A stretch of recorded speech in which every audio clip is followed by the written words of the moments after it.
The cardboard box wasn't supposed to be their home. Neither was the cracked pavement beneath it, or the biting November wind that cut through their thin jackets like invisible knives. But life has a way of stripping away plans, dreams, and dignity, leaving only survival. Maria clutched her daughter's hand tighter as another gust swept through the alley behind Morrison Street. Sophia, barely 7 years old, hadn't complained once, though her lips had turned a worrying shade of blue. That's what broke Maria most, not her own hunger, not the shame that burned in her chest, but the way her daughter had learned to suffer in silence. 3 months ago, they'd had an apartment. Maria had worked 2 jobs, morning shifts at the diner, evening cleaning at the office complex. Sophia went to school, brought home crayon drawings of sunshine and flowers, laughed until her belly hurt. Then the factory closed. The diner cut staff. The rent came due, then came due again, and suddenly the landlord's patience evaporated like morning dew. The shelter was full. The waiting list was long. And just like that, the streets became their address. Maria told herself it was temporary.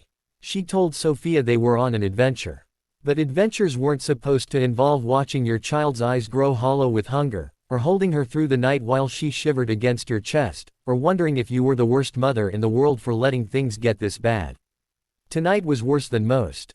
Sophia hadn't eaten since yesterday morning, a half-eaten sandwich someone left on a bench. Maria had given her the larger piece, pretending she wasn't hungry. The lie came easily now. What didn't come easily was the sound of Sophia's stomach growling, a tiny, devastating reminder that love alone couldn't fill a belly. "Mama, is someone coming?" Sophia asked, her voice barely above a whisper.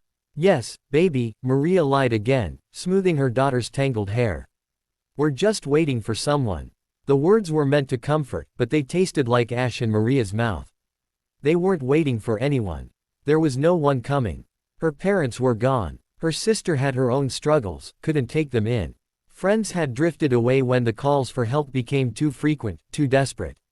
They were alone in a city of millions, invisible among the countless others who'd fallen through society's cracks.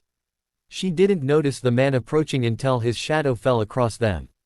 James Montgomery had made this walk every Thursday evening for 6 years. Not because anyone asked him to, not because he received recognition or tax benefits, but because once, long ago, someone had done the same for him. He carried a large thermos of homemade soup, a bag of bread rolls, and paper cups. His route took him through the forgotten corners of downtown, places most people hurried past without looking. He'd learned not to expect gratitude. Sometimes people were too proud to accept help. Sometimes they were too broken to trust kindness. Sometimes they just wanted to be left alone with their suffering. But he came anyway, because he remembered being 15 and homeless after his mother died, remembered the stranger who'd given him a warm meal and asked nothing in return. That stranger had saved his life, though they'd never know it. Tonight, he almost missed them, a woman and a small child huddled in the shadows between 2 dumpsters. He'd walked past this alley 100 times and never seen anyone here. But the wind shifted, and he caught the faint sound of a child's cough, and his feet stopped moving. "Excuse me," he called gently, not wanting to startle them. "I don't mean to intrude, but I have some hot soup here. Would you like some?" Maria's head snapped up. Her first instinct was to refuse, to gather Sophia and disappear deeper into the shadows. Charity felt like failure. But then Sophia coughed again, a rattling sound that scared Maria more than she wanted to admit, and pride seemed like a luxury she couldn't afford. Still, the words that came out surprised even her. "We're just waiting for someone," she said, her voice defensive, as if a lie could somehow make their situation less real. "We're fine." James had heard variations of this response before. He saw the trembling child, the mother's hollow cheeks, the desperate dignity in her eyes. He understood. He'd been there. So he didn't argue or push. He simply set down the thermos and bag, keeping his distance. "I understand," he said quietly. "I'll just leave this here, in case your friend is late. It's getting cold out." He paused, then added, "My name's James, by the way. I come through here every Thursday around this time. Same route." He started to walk away, then stopped. Something made him turn back, maybe the way the little girl was staring at the thermos, maybe the exhaustion in the mother's eyes that reminded him too much of his own mother's face before the end. Maybe it was just the universe's way of putting him exactly where he needed to be. You know, he said, his voice carefully casual, I used to tell people I was waiting for someone too. 23 years ago, I lived in an alley 3 blocks from here. 15 years old, nowhere to go. And every time someone tried to help, I'd say I was fine, that I was waiting for someone. He smiled sadly. Took me a long time to realize that maybe the person I was waiting for was someone who'd help me learn to help myself. Maria's throat tightened. She looked at this stranger, this man with kind eyes and no judgment in his face, and something inside her cracked. Not broke, but cracked, the way frozen earth cracks when the first warm rain falls. Is it really hot? Sophia asked, her small voice filled with such desperate hope that James felt his own eyes sting. Just made it an hour ago, he said, kneeling down to her level. Chicken and rice. My grandmother's recipe. Sophia looked at her mother, waiting for permission. And Maria, who'd been carrying the weight of the world on her shoulders, who'd been telling herself she had to be strong enough for both of them, finally let that weight shift, just a little. Okay, she whispered. James poured 2 cups of soup, the steam rising in the cold air like answered prayers. He handed them over with steady hands, along with bread rolls and napkins. Sophia wrapped her small fingers around the cup, feeling warmth for the first time in hours.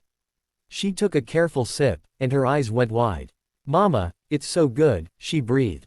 Maria tasted her own soup, and suddenly she was crying, silent tears streaming down her face as heat spread through her chest.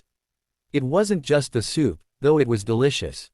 It was the kindness of a stranger who'd seen them when they felt invisible. It was the reminder that they were still human, still worthy of care.